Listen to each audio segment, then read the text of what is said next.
Hey everyone, so in today's video I decided to answer your guys' questions. Today was supposed to be my last day of classroom setup, but the building was closed because there was a power outage, which meant no AC in like over 110-degree weather. So they just closed the building down. So I just figured I would instead answer your guys' questions. And make sure you guys are following me on Instagram at amandamonroee. That way you guys can be a part of any other future Q&A videos I do. So without further ado, let's go ahead and get into the video. All right, so the first question is, do you see yourself still teaching for the next 30 years? 30 years seems like wild to me. Like I cannot fathom 30 years. I'm like, I haven't even been alive for 30 years. And I'm like, 30 years from now, I'll be in my mid 50s. So like my parents' age. And if I look back to what my parents were doing when they were 24, I'm like, just so much life happens. I don't see it. Like there's no way I could be teaching for 30 years. That being said, I am really passionate about education. So if there is in some form of capacity that I could be in the education system, that would be great. But also it's like, who knows what careers will exist 30 years from now. It's like, okay, if you go back 30 years, this job itself wouldn't have been a thing. Obviously it wasn't even like a thought. So you just like never know. But I also will say that I really hope to be in this career for as long as I possibly can. The honest truth is that teaching is just like honestly not a sustainable career. For a lot of goals in life, I'm like, I don't know if I could continue doing this, but for the time being, I'd love to be teaching for like the next 10 years, but who knows? I have no idea. What is your favorite thing about the age of the kids you teach? So I teach 4th graders, so my students are 9 and 10 years old, and what I love about 4th grade is they're at like that perfect age where they're old enough to be independent, but they're also not too old to where they're like too cool for you. Still love their teacher, but they're also so independent. So like that's what I love about this age group. Like I can just chat with them, bond over so many things, which is great. And especially because right now like our ages we're not too crazy far apart. So like I just like love bonding with them. But I'm also not too close in age with this age group. And yeah, we're just so many times like they can do their own thing. I just love 4th grade. It's great. Next question is, why are you reusing your decor rather than changing the color/theme up? Very interesting question. When I first read that question, I thought I was getting the opposite question. Well, first off, reusing it is, decor is expensive. Like if you think about it, buying it on TPT, getting it printed, buying the thermal sheets to laminate, then the time it takes to cut, it's a lot of work. So that's one thing. Even getting the magnets to hang it up, even getting the sticky glue, command strips. It's very time consuming and it's a lot of money. So that's one reason I'm reusing decor.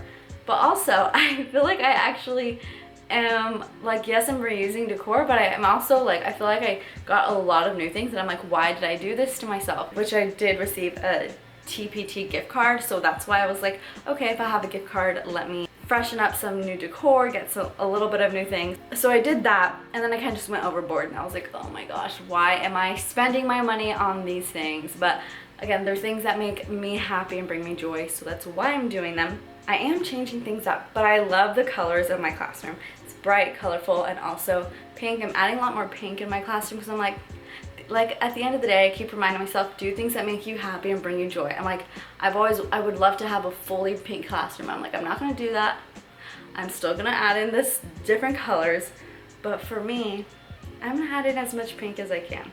Next question is, would you like to teach any other grade? Honestly, no. I literally love 4th grade so much.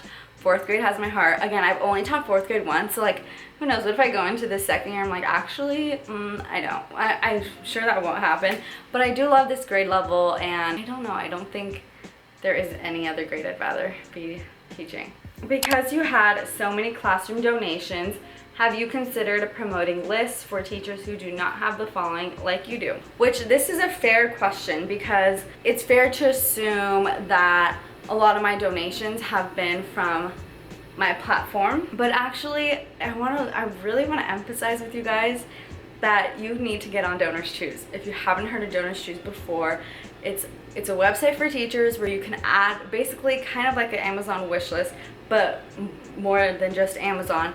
You can add so many things to your classroom for things that you need or things that you want, and there are people who will go and fund your projects for your classroom. Like literally like big companies, like huge companies will fund it, and I don't promote those at all.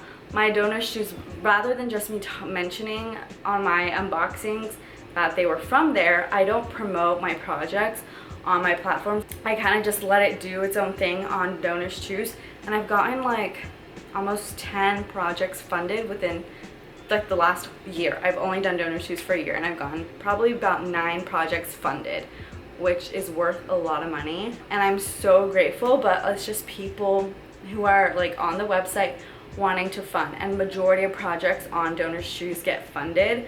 So, and I'm someone who's like, I'm like always making Donors Choose. Like there are things that I really need or want for class. I feel like right now I'm done with like classroom hauls and stuff because I feel like I have everything that I need. But like before, there were so many things that I wanted and needed, so I would just make a project, and I was really fortunate for them to all get funded. And all my friends do this too. Like they don't really promote their Donors Choose. They don't really have family or friends donate. It's just funders who are wanting to fund teachers' classrooms. So that's how I've been getting those projects. But on the flip side, I have shared my Amazon wish list, and majority of my items have been purchased. So that I'm extremely grateful for. But yeah, you guys can share and comment your Amazon wish list, and maybe some people watching are willing to donate and support your guys' classrooms out. But again, Donors Choose, highly recommend. And then similar question, dream grade to teach. And like I said, 4th grade has my heart. I feel like I'm teaching my dream grade right now. Do you plan on staying in 4th grade long term? I would absolutely love to. I think the only other grade that I would go down to, like that I would do, is like 3rd grade. When I was younger, 3rd grade was always the grade that I was like, I want 3rd grade. At that time I was like, that's the perfect age, it's right in between. And it maybe still is. I haven't taught 4th grade. I student taught in 5th grade, and when I had a great student teaching experience, I was like, okay, 5th grade wasn't that bad. And then I obviously didn't have a choice when I got hired for my first year. It was for a 4th grade position. Didn't have a choice there, but ended up, like I said, working on it. I love it now. But if there were any other grade, it would be maybe 3rd grade, because I'm like, 5th grade still scares me. I'm like, I think I just got lucky with the 5th grade group that I student taught. But yeah, 5th grade scares me. Kinder and first are just babies to me. I'm like, I don't know if I could do that. Like, it's just completely different learning curve. Even the curriculum is so different that I'm like, I don't know. Like, keep me in 4th grade. Okay, this question asks, any tips for getting a Master of Education? Here's one thing. I will say I have no regrets when it comes to getting my master's degree. I've always wanted a master's degree. It's something that it was a dream thing that I wanted to accomplish, and I did it. But I did go into it before ever teaching, and that's how like confident I was before. Like right out of my bachelor's degree, I'm like, I'm going to get my master's degree in teaching too. That's how confident I was that like this was my dream career and it's what I want to do for the rest of my life. And now I'm like, even though I don't regret it, if I could go back, I think I would have gotten a degree that diversified my skills. I think I would recommend that. Like there are maybe things that you can use your degree to go into similar but different fields. Like mine's literally teaching and teacher education, rather than something like instructional design or leadership. Like it's more diversified with my skills, so that's something that I would just recommend and a tip for you. But yeah, and then last question, how do you run your reading and math centers? So at my old school, we didn't get in a good groove doing small groups until like the end of the school year. We did whole groups the majority of the time, which I was not a fan of the entire year. So once we actually got a chance to pull small groups, I was like so excited, and it was great because I actually noticed the growth. So I was happy about that. But I will say what I really enjoyed doing when I started them was, instead of doing like stations all at the same time, because that's super hard to manage, I liked pulling groups while the whole class was doing stuff independently.